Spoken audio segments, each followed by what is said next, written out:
Hare Krishna, Krishna Krishna, Hare Hare, Hare Rama, Rama Rama, Hare Hare. Om Ajnanatimidandhasya Jnananjanashalakaya Chakshurunmilitam Yena Tasmai Shri Gurave Namaha. Shri Chaitanya Manobhishtam Sthapitam Yena Bhutale Swayam Rupa Kada Mahyam Dadati Swapadantikam Vandeham Shri Guru Shri Yuta Padakamalam Shri Gurun Vaishnavascha Shri Rupam Sagrajatam Sahagana Raghunathanvitam Tam Sajivam Sadvaitam Savadhutam Parijana Sahitam Krishna Chaitanya Devam Shri Radha Krishna Padan Sahagana Lalita Shri Vishakhanvitamscha He Krishna Karuna Sindho Dinabandho Jagatpate Gopesha Gopika Kanta Shri Radha Kanta Namostute Tapta Kanchana Gaurangi Shri Radhe Vrindavaneswari Vrishabhanu Stute Devi Pranamami Hari Priye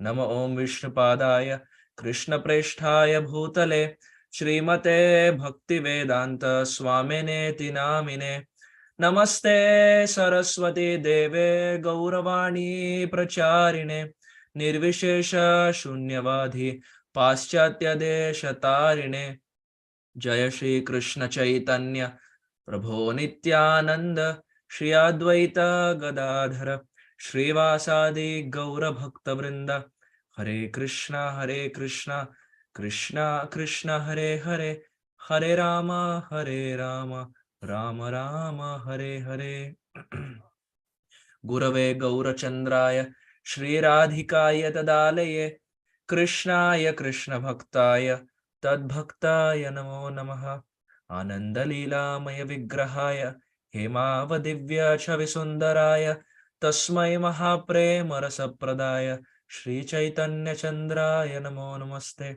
Chaitanya Chandraya Namo Namaste Chaitanya Chandraya Namo Namaste Shri Chaitanya Mahaprabhu ki jai, Shri Nityananda Rama ki jai. Thank you all dear devotees for very kindly joining on this first day of New Year. I wholeheartedly with all my heart, I wish a very happy Krishna conscious New Year to all the devotees. May this New Year bring lot of happiness, lot of prosperity, and may we get an inch closer with every passing year. May we get closer and closer to our ultimate goal of being with Radha and Krishna, going back home, back to Godhead, reinstating in our lost identity, that identity that we have lost completely of Jivera Swarupahai Krishnera Nityadas. With every year, may we be reminded that eternally no one belongs to us except Krishna. Krishna is our only genuinely heartfelt, well-wishing friend. Suridam Sarva Bhutanam. Krishna says this. Krishna confirms that I am your only well-wishing friend. Because every single personality we find is there for a certain duration of time. Shastra gives this example, and we would have experienced it ourselves. It's like in an ocean, just two logs of wood coming together. They come together, they collide, but it's just one wave that separates both of them.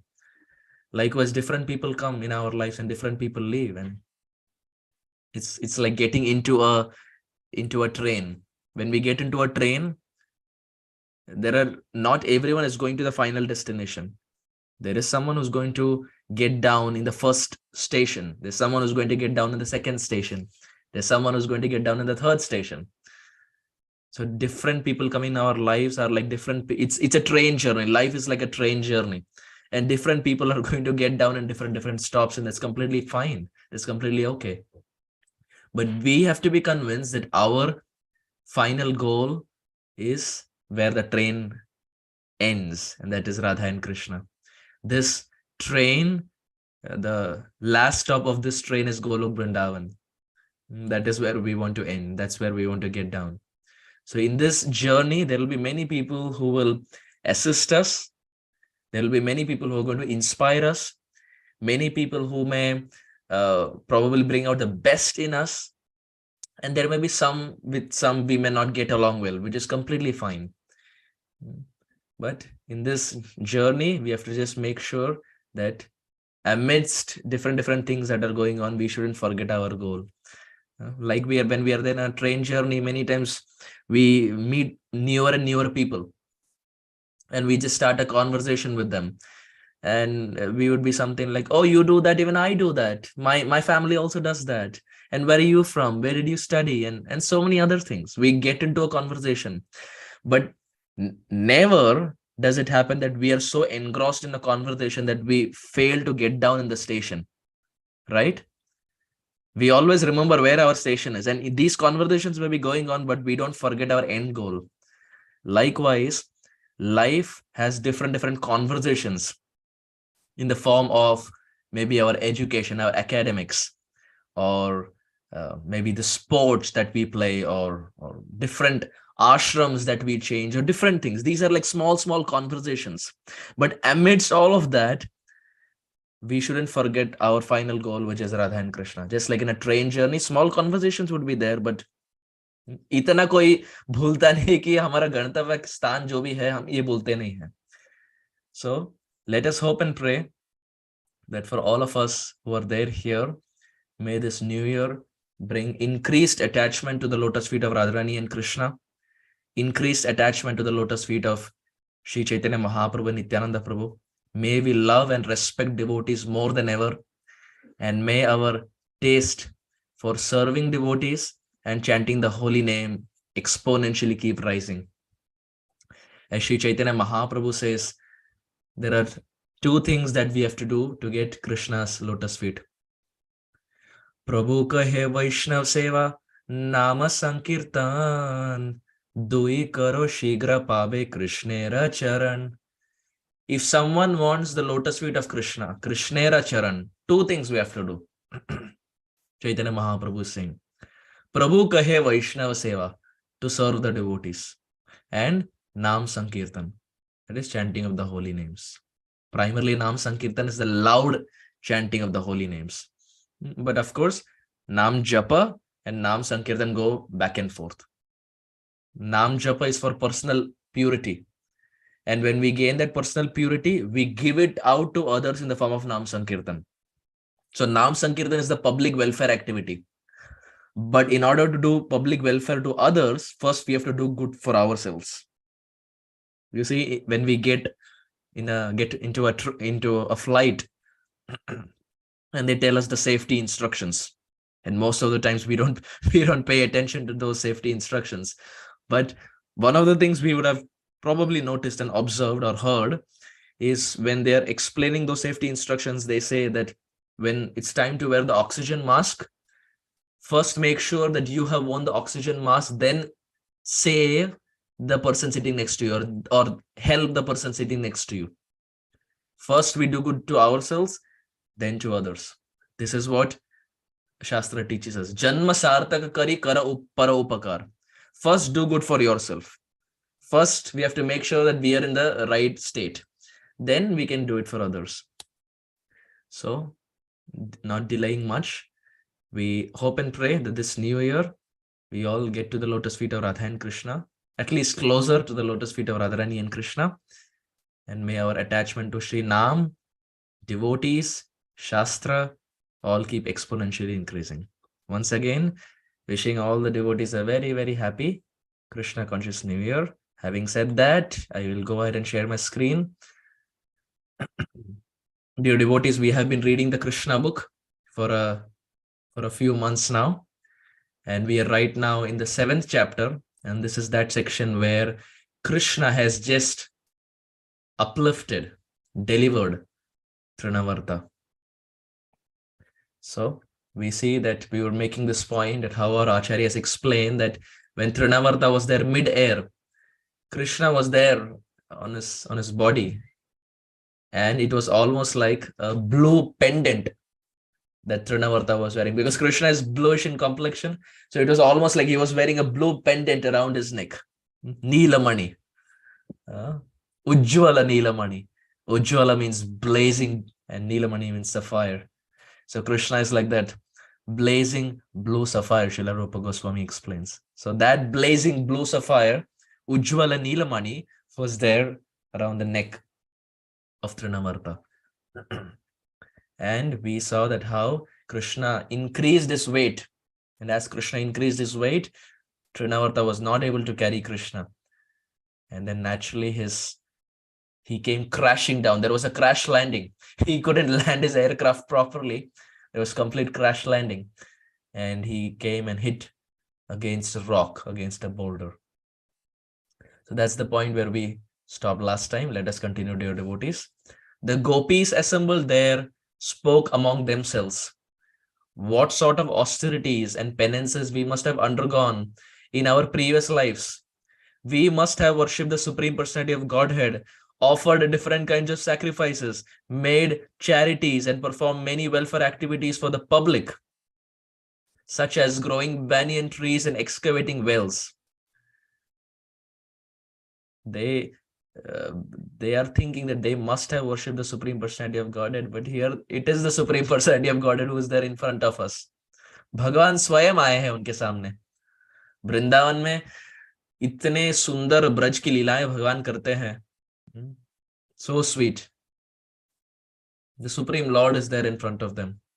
The King of Vrindavan, Vrajaraja. Very beautifully, Srila Jiva Goswami in his Madhav Mahotsav, Srila Jiva Goswami very beautifully explains. In Vrindavan, for those devotees who have been to this place, there is a place called as Paigram. Paigram. Paigram. I say this many times that we are living in a generation where people are behind Instagram, but we shouldn't be behind Instagram. We should be behind Nandagram.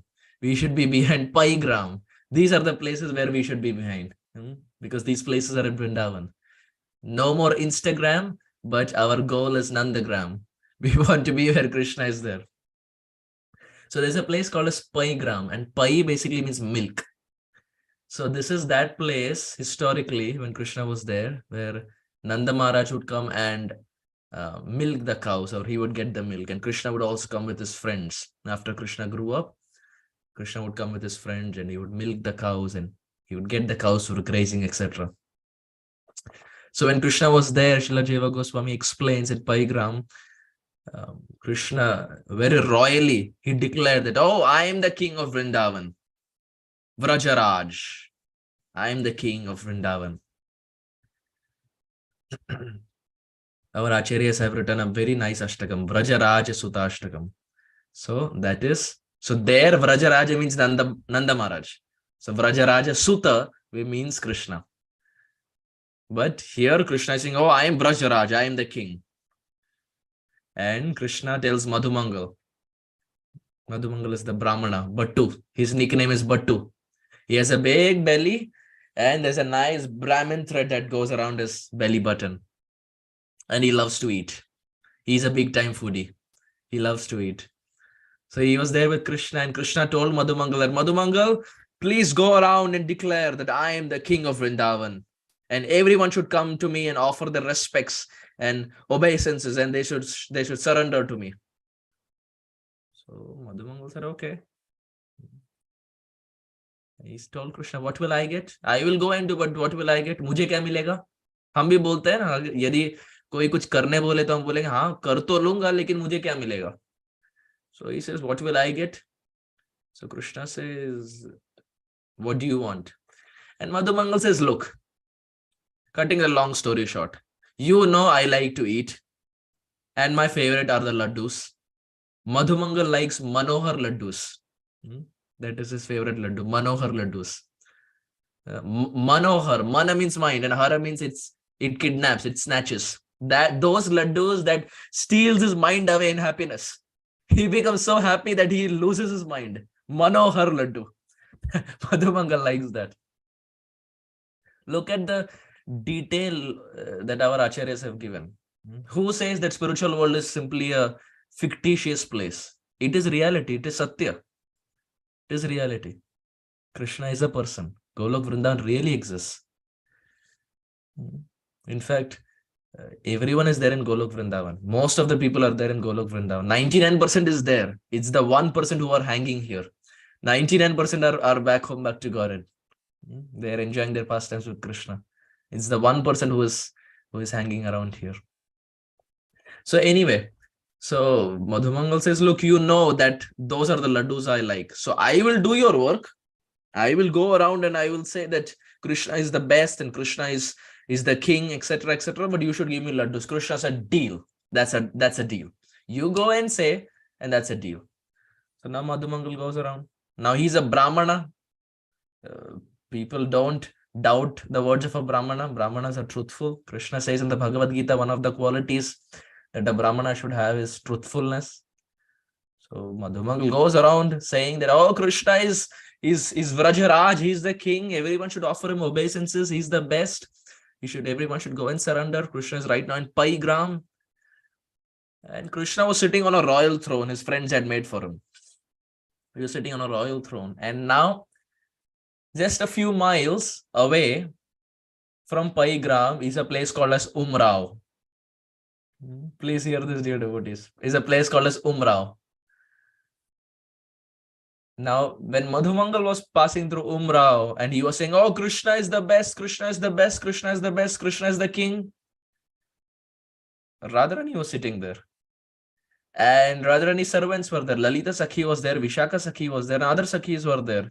And Lalita called Madhumangal. Madhumangal, come here. So Madhumangal, he went. And Lalita Sakhi said, what did you say? Who's the best? Who's the king? And Madhumangal understood that his game is up because Lalita Sakhi is very strong in her words. So Madhumangal said, Krishna told me that he is the best. He is like he's the king. So I'm just repeating those same things. Lalita Sakhi said, look, you're in Umrao and Radharani is the best. I am telling you, Radharani is the queen. There's no king. There is queen. There's no kingdom. In Vrindavan, there is queendom. Radharani is Vrindavaneswari. Makeshwari, Kriyeshwari, Swadeshwari, Sureshwari, Triveda Bharatishwari, Pramana Shashaneshwari, Rameshwari, Kshameshwari, Pramoda Kananeshwari, Vrajeshwari, Vrajadipe, Shiradhike Namostute. Radharani is the topmost.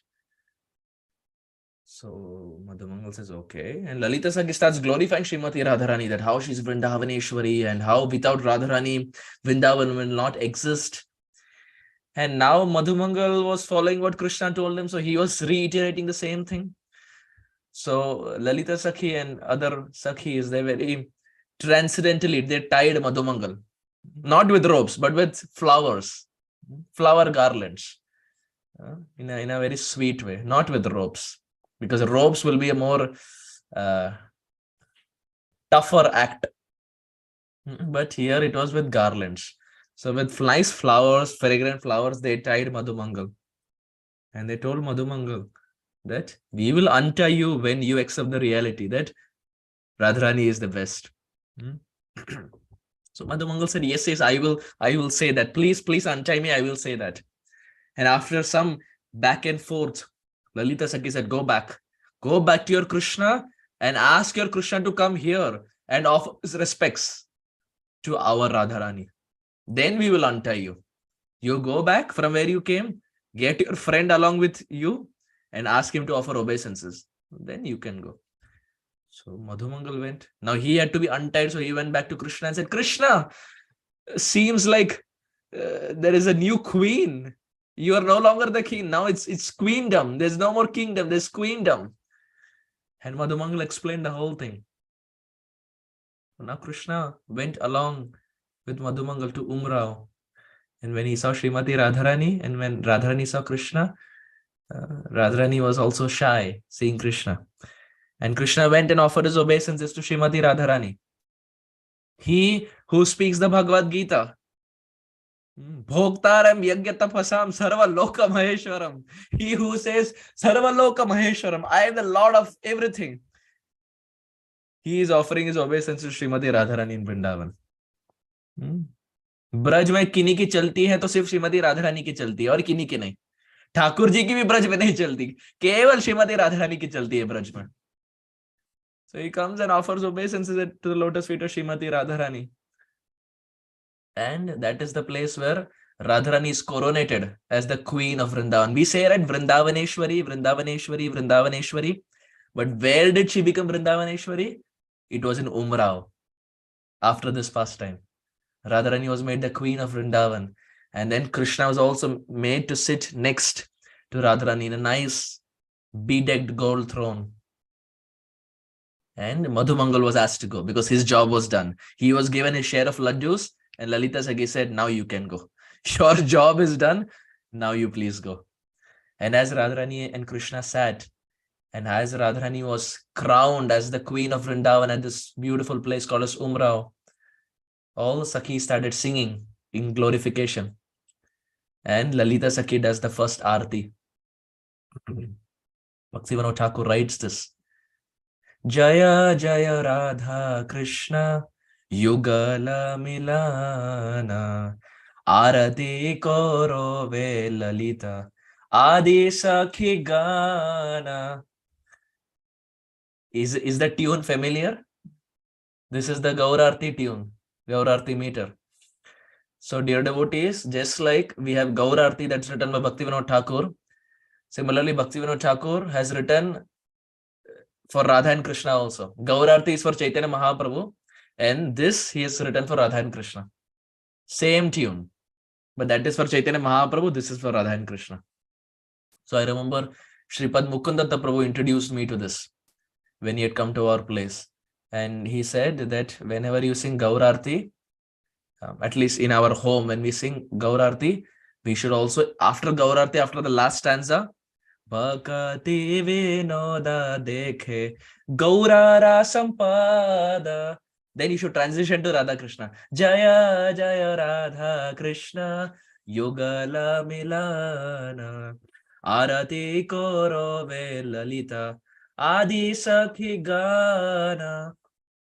So there, Jaya Jaya Radha Krishna Yugala Milan. Now there is Yugal Milan. Of whom? Of Radha and Krishna. All glories to the meeting and the union of Radharani and Krishna. Arati Korove Lalita. Lalita Sakhi is doing the arati, and Adi Sakhi Gana, remaining Sakhis are singing. And very beautifully, the other stanzas Bhaktivinoda Thakur explains.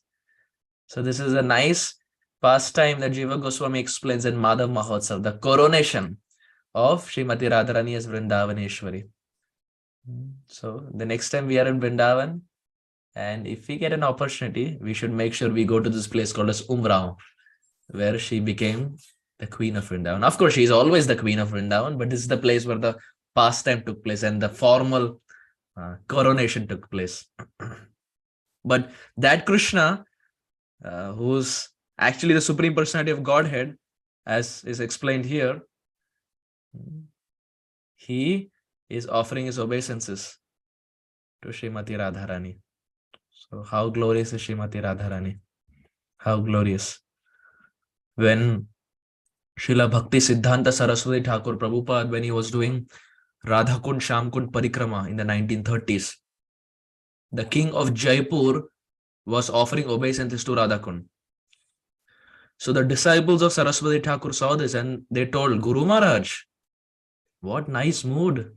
He is the king of Jaipur, but he is offering obeisance to Radha Kund. So wonderful. And Srila Saraswati Thakur, he said, yes, indeed very glorious. Indeed, it is very nice. But there is a difference between his mood and our mood. He is offering obeisance to Radha Kund, that is Radharani, because for him, Krishna is everything. And because Radharani is the consort, he is offering respects. But for him, Krishna is everything. But Srila Saraswati Thakur said, our mood is different. For us, Radharani is everything. For us, Radharani is everything. And because Radharani has so much love and affection for Krishna, we worship Krishna also. But as Gaudiyas, we worship Param Gauri, that is Srimati Radharani. Gaudiyas are primarily the worshippers of Srimati Radharani. There is no doubt about this. So we find that Krishna who is so glorious, is here offering his obeisances. Jiva Goswami explains to Srimati Radharani. In so many other places, in fact, Jayadev Goswami also explains. More than 1,000 years ago, Jayadev Goswami wrote it in his work as to how Krishna is offering his head, Natamastak.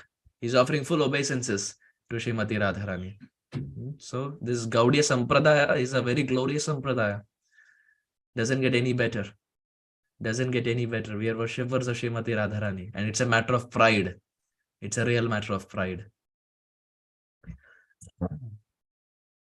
After observing such wonderful happenings, Nanda Maharaj began to think of the words of Vasudeva again and again. After this incident, when Yashoda once was nursing her child and patting him with great affection, there streamed a profuse supply of milk from her breast, and when she opened the mouth of the child with her fingers, she suddenly saw the universal manifestation within his mouth. This is the first time. This is the first time she's seeing the whole universe. The second time is when he's going to eat the dirt. That is second. This is the first. So she sees the universal form, the complete universe in the mouth of Krishna twice. The friends see Krishna swallow the forest fire twice. But what happens? No change in their love. They love Krishna so much that how much ever Krishna does these activities, they forget. In fact, Yogamaya puts a curtain, a veil, that they forget everything. Whatever Krishna does, like these things, they completely forget, and they just remember Krishna's sweetness.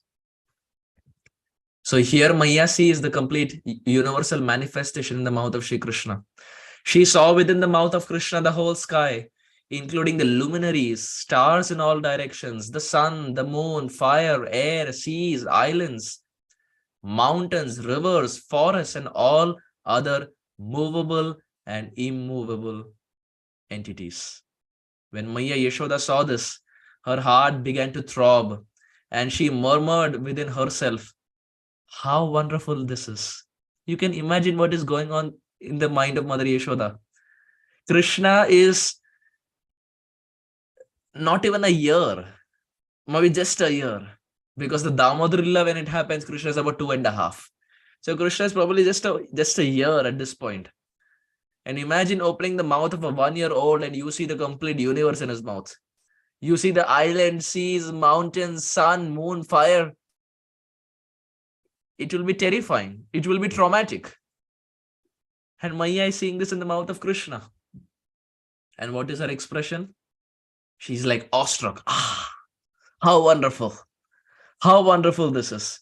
She could not express anything, but simply closed her eyes. She was absorbed in wonderful thoughts. Krishna showing the universal form of the Supreme Personality of Godhead, even when lying down on the lap of his mother, proves that Supreme Personality of Godhead is always the Supreme Personality of Godhead, whether he is manifested as a child on the lap of Maya or as a charioteer on the battlefield of Kurukshetra. It's not that Krishna becomes God only in the battlefield, or he becomes God only after growing up. He was, is, and will be God. He's always Bhagavan. He's always the Supreme. The concoction of the impersonalist that one can become God by meditation or by some artificial material activities is herewith declared false. God is always God in any condition or status. And the living entity and the living entities are always the parts and parcels of the Supreme Personality of Godhead. They can never be equal to the inconceivable supernatural power of the Supreme Personality of Godhead.